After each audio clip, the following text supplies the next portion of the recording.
Assalamu Walaikum. Hello friends, how are you? Welcome back to my another video.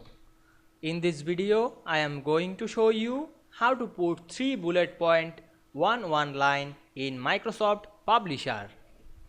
Let's get started. Firstly, we have to open a Publisher document.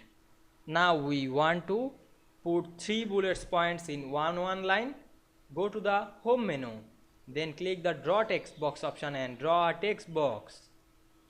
Then go to the home menu again and click the bullets option. Then choose the large bullet point.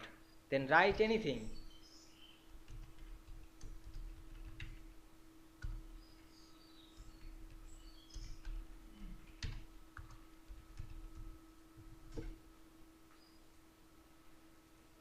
Then click the text box and click right button on our mouse, then copy it, then paste inside.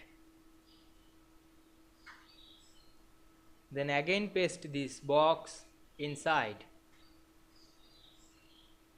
Then you can change this name or text.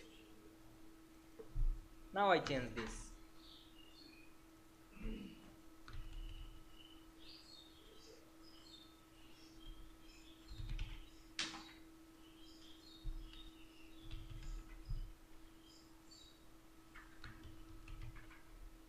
Now we can see we putted 3 bullet points one line very easily. I hope you enjoyed the video. Please like, comment, share and subscribe my channel. Thanks for watching.